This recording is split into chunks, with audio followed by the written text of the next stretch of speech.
Hello everyone, আসসালামু আলাইকুম। Welcome back to my channel. সবাই কেমন আছেন? যে যেখান থেকে আমার ব্লগ ভিডিওটি দেখা শুরু করে দিয়েছেন, আল্লাহর অশেষ রহমতে ভালো আছেন, সুস্থ আছেন। আলহামদুলিল্লাহ, আমরা সব পরিবারে ভালো আছি। মারিয়া লাইফস্টাইল অ্যান্ড কুকিং চ্যানেলে আপনাদের সবাইকে স্বাগতম। প্রতিদিনের মতো আজকেও আমি নতুন একটি ভিডিও নিয়ে এসেছি আপনাদের মাঝে। আশা করি আপনারা ভিডিওটি প্রথম থেকে শেষ পর্যন্ত দেখলে ভালো লাগবে।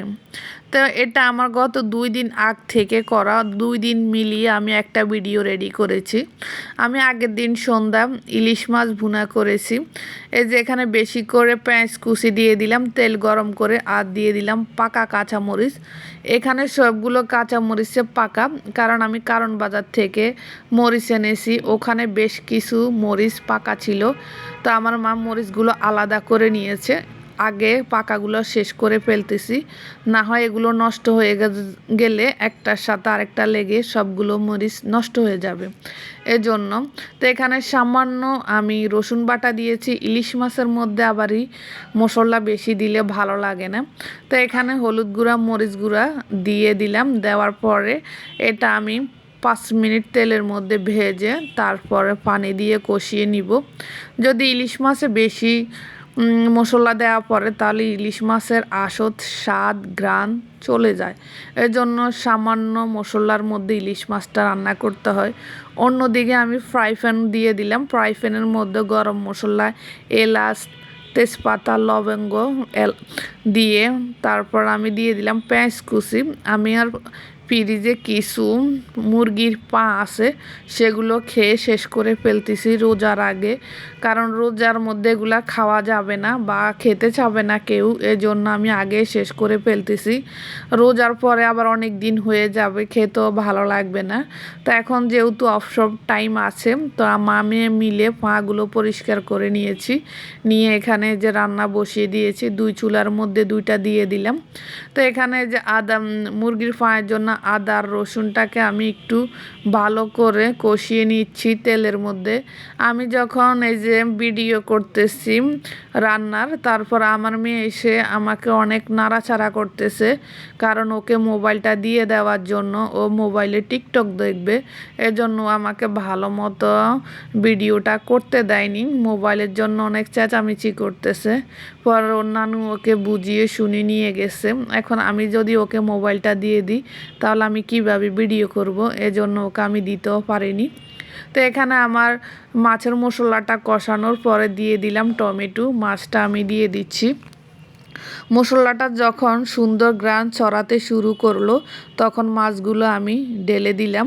ছোট ইলিশ মাছ ভুনা বেশি নাড়াচাড়া করা যায় না, অল্প নাড়াচাড়া করতে হয়, না হয় মাছগুলো ভেঙে যাওয়ার সম্ভাবনা থাকে। রান্না করার আগে আমি মাছগুলোকে সুন্দর করে ধুয়ে পরিষ্কার করে রেখে দিলাম এক পাশে। এখন আমি রান্না করতেছি। তো এখানে যে আমার মুরগির পা যে রান্না করব, ওই মশলাটাও কষানো হয়ে গেছে, সুন্দর একটা ঘ্রাণ ছড়াতে শুরু করলো। তখন আমি দিয়ে দিলাম টমেটো দেওয়ার পরে আমি দিব মুরগির পা, আর হালকা কিছু মুগ ডাল দিয়েছি মুরগির পায়ের সাথে, কারণ আমার আব্বা তো পা খেতে পারবে না। আমার আব্বার একটা দাঁতও নেই, উনি ডায়াবেটিক্সের রুগী, ওনার দাঁত নেই, এজন্য উনি মানে হাড় জাতীয় কোনো জিনিস খেতে পারে না, শক্ত কোনো জিনিস খেতে পারে না। তো আমাদের বাসার আবার আমার মার, আমার আপনাদের ভাইয়ার মুরগির পা খুবই পছন্দের, কিন্তু আমার আব্বা তো খেতে পারবে না। তো এই জন্য আব্বার জন্য একটু মুগ ডাল দিয়েছি। আর আমার আব্বা তো বরাবর সব সময় ডাল খেতে পছন্দ করে।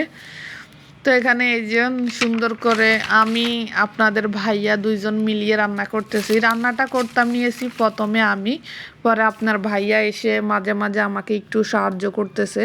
কাঁচামরিচ, টমেটো, পেঁয়াজ আপনাদের ভাইয়া আমাকে কেটে দিয়েছে। তো এখানে এই যে আমার যখন মুরগির পাগুলো কষানো হয়ে গেছে, তখন আমি ডাল দিয়ে দিলাম। ডালটাও আমি আধা ঘন্টার মতো কষিয়ে এখন গরম পানি দিয়ে দিলাম আমার রান্নাটা হতে।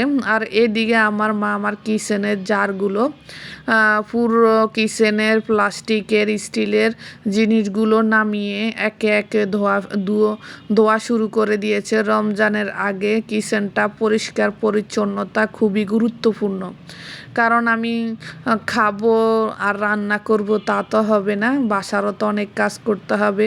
মা মেয়ে দুইজন মিলে, আপনাদের ভাইয়া মিলে কাজ করলে অনেকটা কাজ কমে যায়। একজন করলে অনেক চাপ পড়ে যায়, এটা আমার মাও বুঝে, আমিও বুঝি। কারণ আমি যদি মায়ের উপর ফেলে রাখি তাহলে মার অনেক কষ্ট হয়ে যাবে। মা তো এমনিতে অসুস্থ মানুষ, অনেকক্ষণ বসে থাকতে পারে না। তো এই যে কিচেনের সব গুলো জার পরিষ্কার করে ফ্যানের নিচে দিয়ে দিল মা।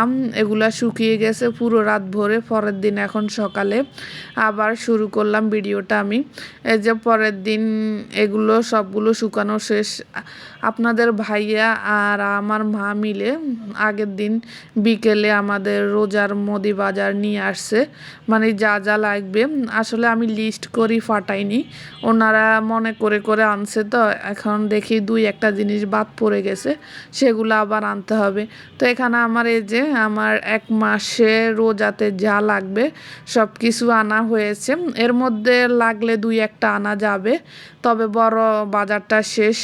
এখানে যে দেশি চিড়া আনা হয়েছে, দই চিড়া তো খাওয়া পড়বে আমাদের মাঝে মাঝে।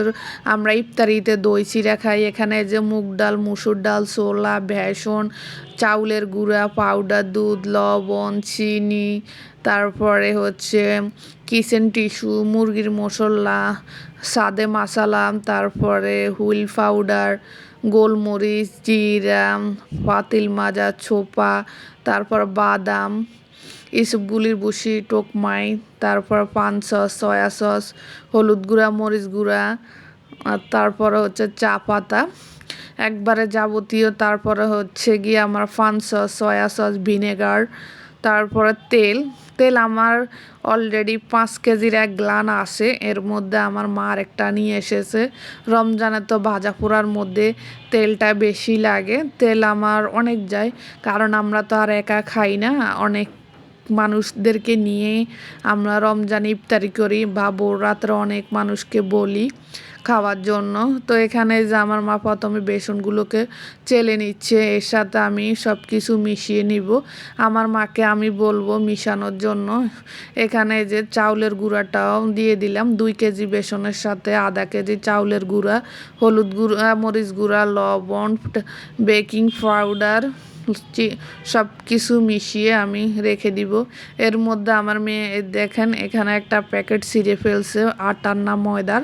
তো ওখানে ও ছিঁড়ে ও কান্না করা শুরু করছে, ও ভয় পেয়ে গেছে, মনে করছে আমরা ওকে ধমক দিব বা ঝাড়ি দিব, কিন্তু না, দেখলাম ও অনেক অনুতপ্ত হয়ে গেছে, এজন্য ওকে আর কিছু বললাম না।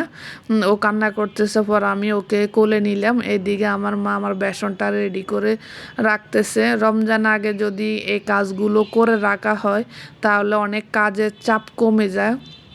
রমজান মাসে তো এমনিতে অনেক কাজ, তার মধ্যে হচ্ছে রান্না করা, ইফতার বানানো, অনেক কাজ। আবার আমার দইয়ের ব্যবসা আছে, তো সব মিলিয়ে আমার অনেক কাজের উপরে থাকতে হয় রমজানে। এই জন্য আমি প্রতি রমজানে, যে রমজান আসার আগে আমি সব কিছু রেডি করে রেখে দিই, যেন বাজারে ঘন ঘন যাওয়া না লাগে। তারপরে আপনার কাজটাও হাতের কাছে যখন কাটটা তখন পাই। এভাবে আমি আর আমার মা রমজানের আগে সব কাজ করে রাখি। এমনিতে তো এবার আমার বাসার কাজ ধরা হয়েছে, তার মধ্যে মেয়েকে নিয়ে বাড়িতে গেলাম। সব কিছু মিলিয়ে আমার অনেক কাজের উপরে যাচ্ছি আমরা সবাই।